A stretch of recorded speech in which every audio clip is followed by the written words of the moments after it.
Salut à tous, c'est Liliade et bienvenue dans la Liliade Review. Et aujourd'hui on va parler du nouveau manga Legend of Zelda Twilight Princess. Et franchement c'est une de mes licences préférées, même si mon préféré c'est Wind Waker. Mais là au niveau manga, je pense que c'est mon préféré Zelda. C'est dessiné et écrit par Akira Imigawa. C'est le même qui a fait Ocarina of Time il y a plus de 10 ans de cela. Est-ce que Twilight Princess vaut le coup ?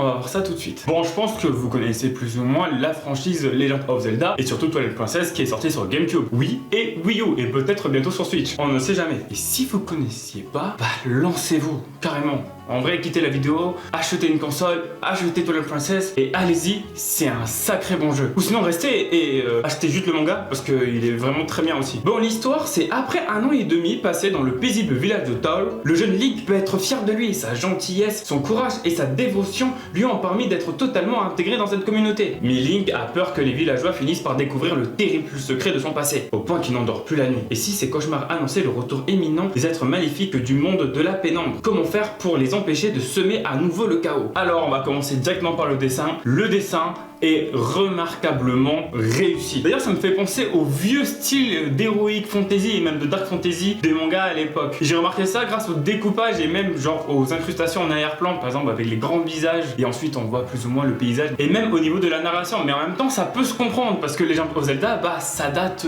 plus ou moins depuis très longtemps et le système d'écriture a toujours été plus ou moins le même et donc c'est super cool qu'ils ont gardé ce côté old school. Pour rester encore sur le dessin, je peux donner un petit défaut. Niveau combat, c'est méga rigide, on voit pas vraiment les actions, on voit plutôt le début du combat et la fin du combat. Pour poser de beaux paysages et même introduire le scénario via au dessin, c'est plutôt réussi, mais les combats c'est assez rigide et surtout beaucoup trop expédié. Cependant, la grande force de ce manga, c'est plutôt l'histoire. Comparé aux autres mangas Legend of Zelda, bah là ce n'est pas du tout expédié, ça prend vraiment du temps pour approfondir les personnages du jeu vidéo. Même s'ils ont été plus ou moins, ah bah là clairement, là ils ont vraiment enrichi ces personnages, limite ils ont une grosse personnalité et ont beaucoup plus d'enjeux qu'ils ont dans le manga, qu'ils ont dans le jeu vidéo. Et alors là dans le manga, on dirait vraiment de bons personnages secondaires et ça fait plaisir à voir. Un truc qui est plutôt réussi, et là c'est plutôt du fanservice, il a vraiment des clins d'œil sur certains personnages, sur certains lieux et même sur certains objets et donc du coup finalement t'as des petits frissons. Je vous conseille de mettre les OST de Twilight Princess et en même temps de votre lecture et là vous aviez une ambiance immersive garantie. Après au niveau du scénario, bah c'est plutôt réussi hein. Déjà on a un Link qui a un passé, qui a un vécu très triste, très sombre et ça reste toujours dans ce côté très sombre dark fantasy à l'ancienne donc du coup finalement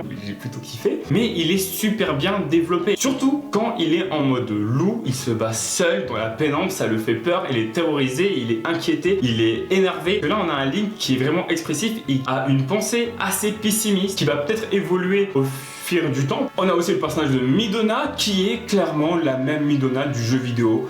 Donc c'est troll, c'est de l'humour cynique, elle est hyper dynamique, elle met un grain de folie et un grain d'humour parce que waouh, sinon c'est vraiment triste pour Link du début jusqu'à la fin. Ah ouais mais totalement. D'ailleurs la relation Link et Midona est super bien construite. C'est des opposés, ils ont pas du tout la même pensée et la même façon de faire, mais ce sont vraiment des personnages qui sont vraiment reliés et qui ont vraiment une espèce de résonance entre eux et c'est super trop cool. Chacun apprend de l'autre de chacun et donc finalement ça fait un super bon duo que t'aimes bien se voir développer, se voir construire. L'histoire s'enchaîne plutôt vite mais n'est pas du tout expédiée et ça c'est vraiment trop bien, sauf à propos des combats mais ça j'en ai parlé tout à l'heure. On te pose un univers, on te la raconte, c'est vraiment un univers où ça tu t'y intéresses, tu vois vraiment qu'il y a vraiment de la vie et que même après l'histoire il y aura quand même une grande évolution qui pourrait se passer, même si on va pas voir de suite. Les tomes se dévorent très facilement et donc du coup c'est plutôt sympa. Tu peux trouver ces mangas dans tout type de magasin. En tout cas j'espère que cette vidéo vous a plu et ça vous a peut-être donné envie de lire le manga ou même de rejouer aux jeux vidéo, il le faut bien. En tout cas je vous dis de passer une excellente journée et à plus sur le bus.